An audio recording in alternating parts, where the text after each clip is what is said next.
I kid you not, I have tried to do this video at least 7 times. I have tried to do this video.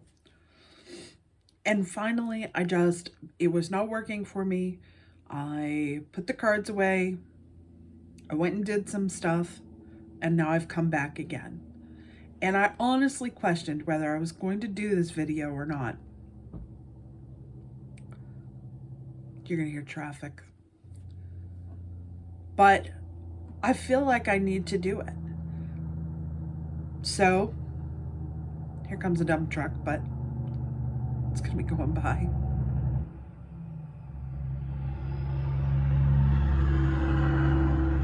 Told you. So even though it didn't work before, I feel like this is something I need to do. Today's reading isn't about Brian Laundrie or Cleo Smith. Thank God she's home. It's not about Brian Robinson or Kaylee and Crystal. It's about a girl who disappeared in 1986. And I feel a real close affinity to this because she was not that much younger than me, like maybe a year. And she was from Maine. And her name was Kimberly Moreau. This is a cold case. This is one that, even though it's considered a cold case, has been continuously worked on by the family since it happened in 1986. So let me give you a little bit of a background on this. Kimberly Moreau was 17 years old. She was in high school. She was thinking ahead to the future. She wanted to get out of the mill town that she grew up in. She had dreams of making it big, of maybe having a modeling career. She's very pretty, very independent, but also very connected to her family. She was loving. I just saw that. That was not an orb. That was not a shine of a car. She was intelligent. She was independent. She had very much independent. And just determined that she was going to move on with her life.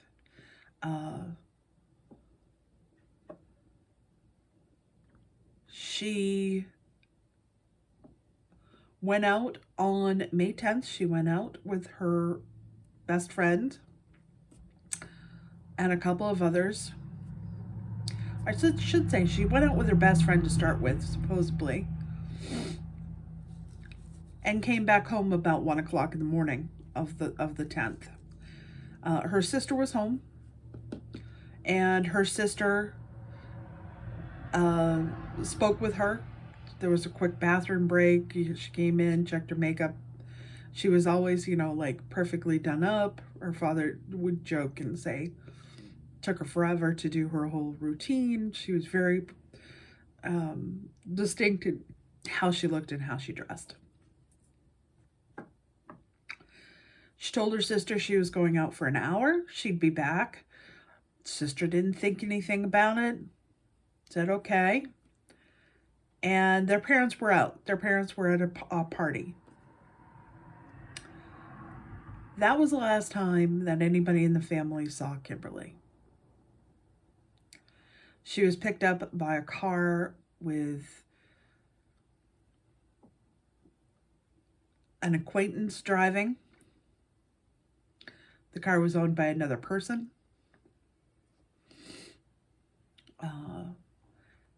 And their response was, when she didn't come back, well, let's back up that a little bit.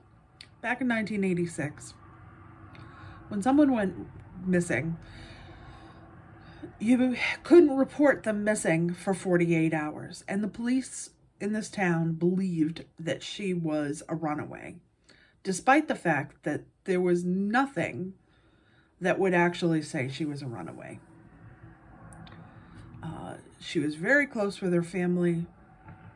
There was no reason why she would have done this, why she would have run away. But the police refused to take the report for 48 hours. And even after 48 hours on the dot, when the parents showed up back in the police department still continued to drag their heels on it, because they said that they considered her a runaway. So the parents undertook it themselves, along with the family and friends in the community. They started going after this themselves. They started rounding up clues and documentation and talking to people and trying to find out what happened to their daughter.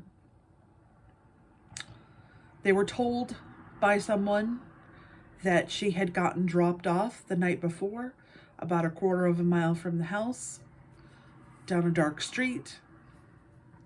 And that was the last time that the people in the car saw her. But the father disputes this and says she didn't like being in the dark, and even if she was next door, she wouldn't come across the street unless someone was waiting for her. That's how she felt about that. So the idea of her walking down a dark street is ridiculous. They've investigated hundreds of people. Her father put out flyers. He worked for the paper company, and he put out flyers, and those flyers went around the world. Literally, as paper shipments were going out, they were putting the flyers in the shipments in order to go out. They had calls constantly from people with clues, some of them good, some of them not so good. Everything they followed up on. Eventually, the state police did get involved, reluctantly somewhat. I think that from the way I understood it, this is for entertainment purposes only, the agencies involved thought that she had been maybe doing some drugs, had run off for whatever reason. But her parents didn't believe it.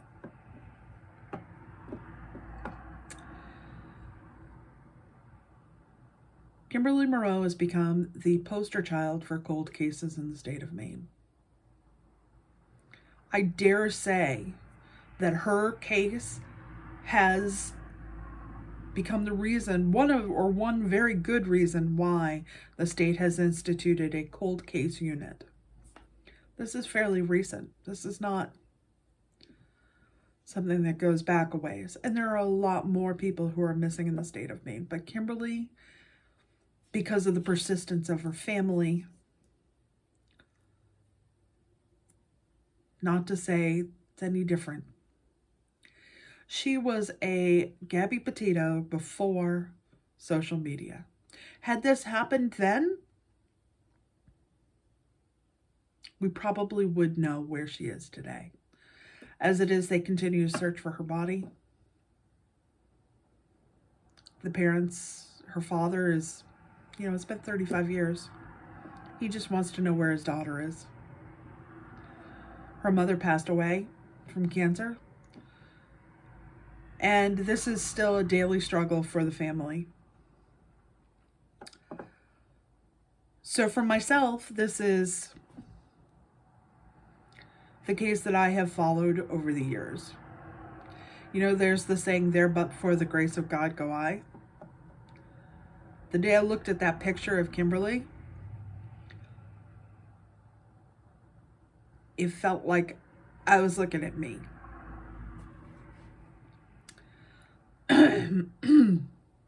I could identify with a lot of it. So for me, it was really important. And I have kept up with this story over the years. So I do know more about this than probably any of the other ones that I've reported on.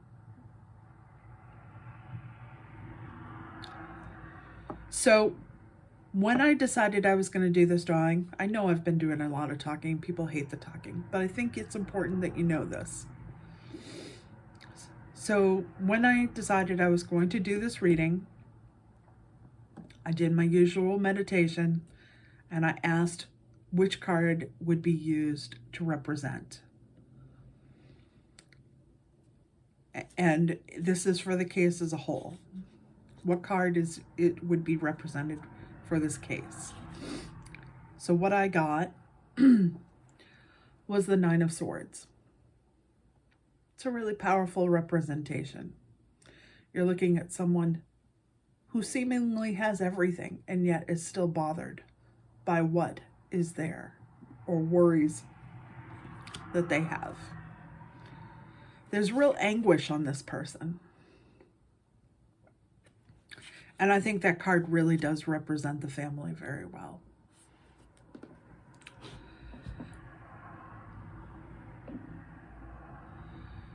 So what I'm going to do,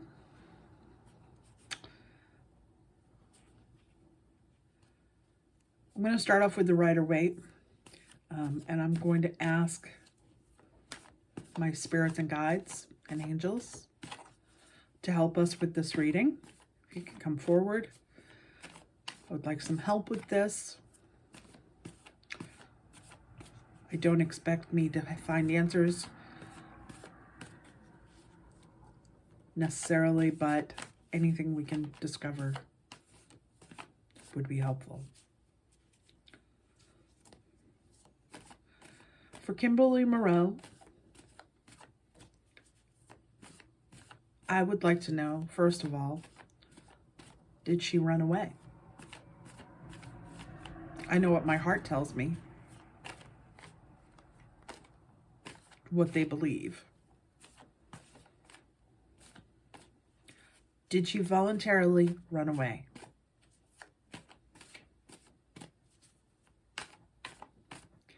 Did Kimberly Moreau voluntarily run away May 10th, 1986?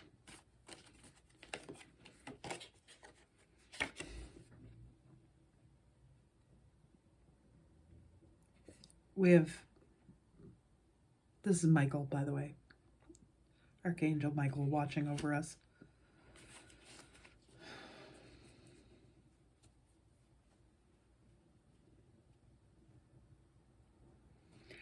Temperance is all about drawing back and forth. If you temper chocolate, you're putting a little bit of the old into the new in order to make it so that it won't harden up wrong. Tempering.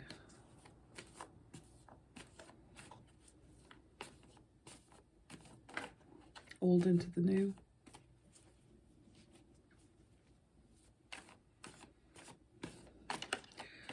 Did Abby, wow.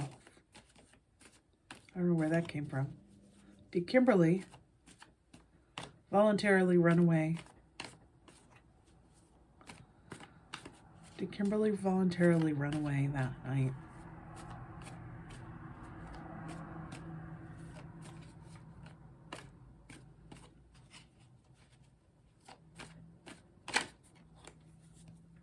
Did Kimberly voluntarily run away that night? Seeking truth. Beginning of a passage.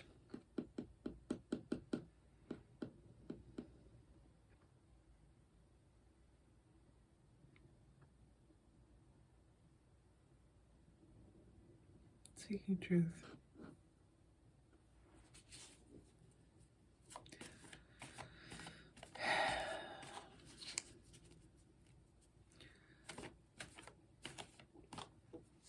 Out of the people who are left today that were there that night, is there someone who can tell us where she is? Is there someone alive who can tell the family where Kimberly is. Yes. They can offer that doorway to walk through. They can offer that.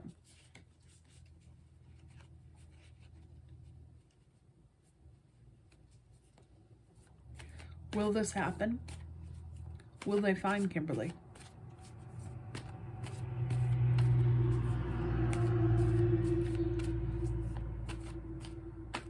Will Kimberly be found?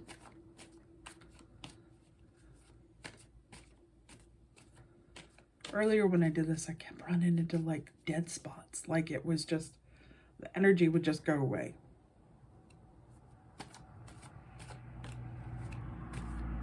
Will Kimberly be found? Angels, guides, spirits.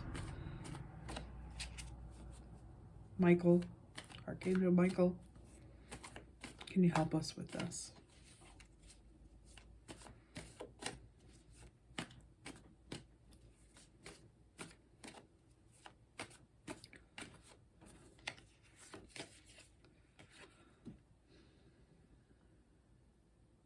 Emotional offering of energy. Someone has this information. It feels to me like they are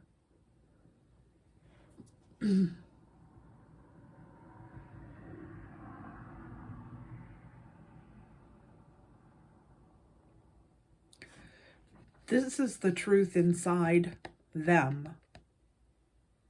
This is what really happened, and it's inside them. More than one person knows. More than one person alive knows.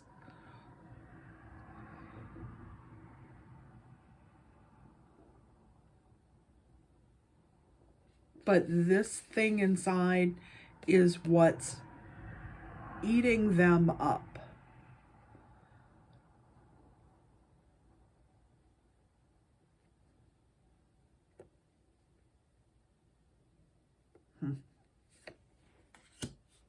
So what I heard was something to gain, which makes sense. Wait, you know, that has to be their reason for not coming forward. Statute of limitations is run out on this. Kimberly's father has said that he just wants to know where his daughter is. He's not looking to have anybody arrested. He just wants to know where she is. So what is this thing that is stopping them? I mean, obviously, whatever, them knowing,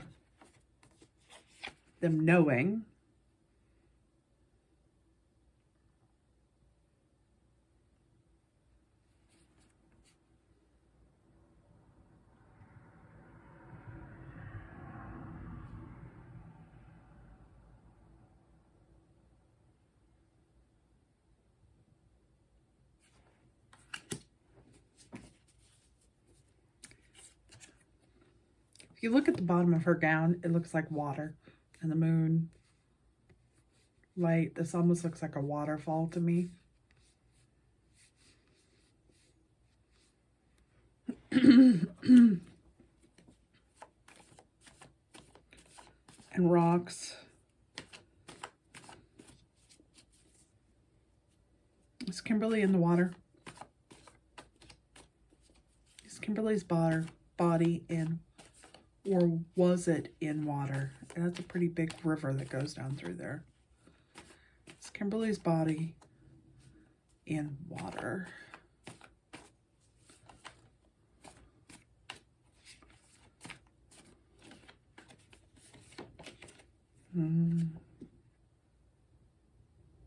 New journey, new perspective. New perspective.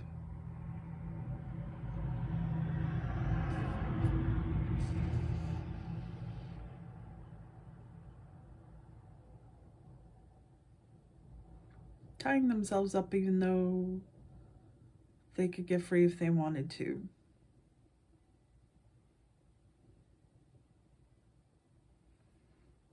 They mean, obviously, it's only hanging by 1 foot. He could get free if he wanted to.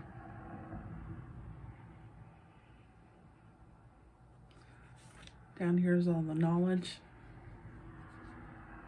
But he's placed himself in this uncomfortable position.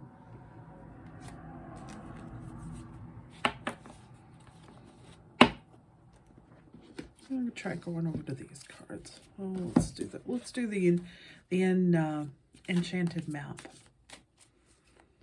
What can you tell us about where Kimberly is? Wow. This says wide open,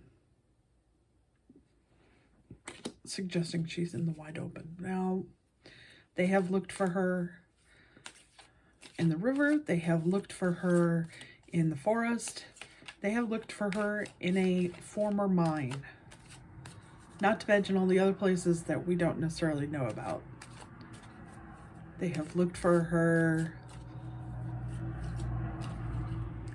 in under a concrete pad where they said thought she might be. Where is Kimberly's body?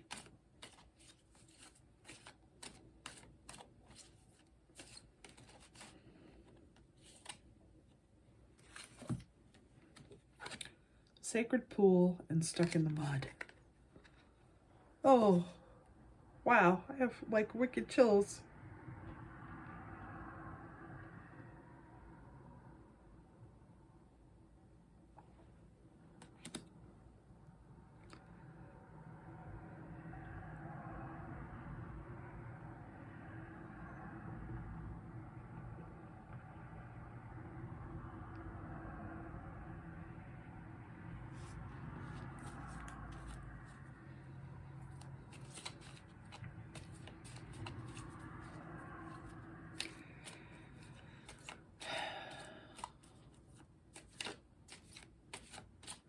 Is the person who killed Kimberly still alive? Is the person who killed Kimberly still alive?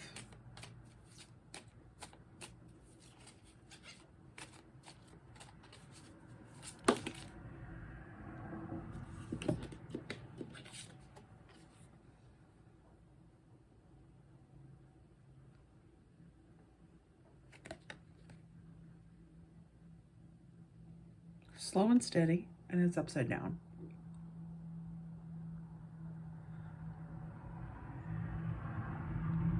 Fading fast.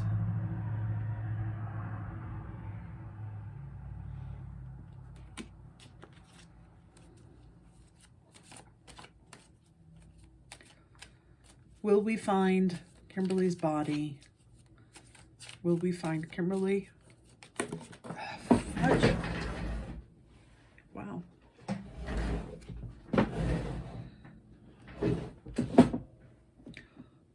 Come together. This to me feels like somebody eventually is going to give into those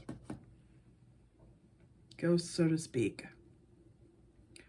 and will come forward with the information that he needs.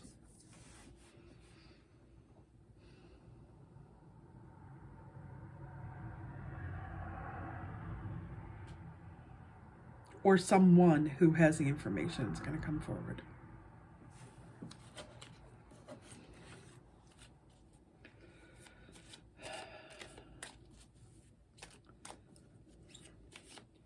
Is Kimberly at peace? Because I think even, you know, that's her body, but her soul is not there. I feel like her soul is with her family. I'm watching things go behind me here.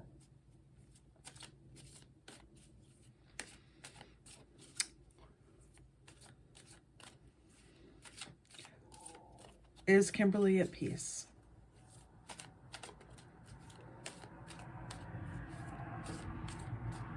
Kimberly at peace.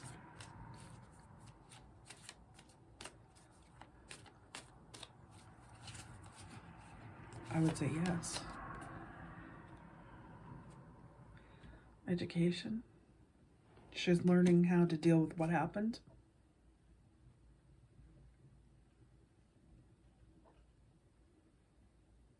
Or she's educating people on how it happened. All right. I'm going to draw one last one from this reading, from the Shaman's Oracle. What is it that Kimberly would like us to know? What is it that Kimberly would like us all to know?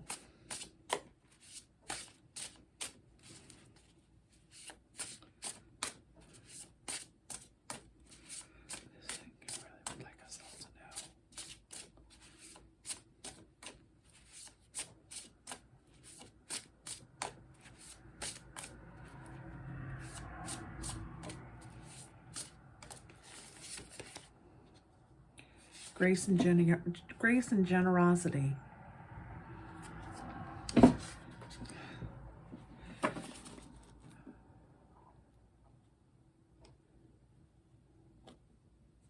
Love each other. Be kind to each other.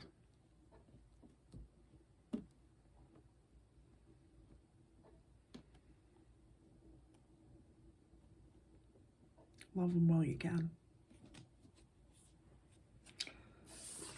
All right, I know this is an unusual reading for today. Like I said, this is something that I literally tried like 7 times this morning and could not get this reading to go. Something was just stopping it. So I would encourage you to, if this interests you and you want to know more, there's a podcast, I think it's called Dark Maine, where she does full two podcasts on interviewing with the family. And I learned a lot from listening to that I didn't know before. I think, as I said, had this happened now instead of in 1986, we would know so much more, and it would have been taken seriously, and it would have happened instantaneously. But because of when it happened, some of those things have been lost.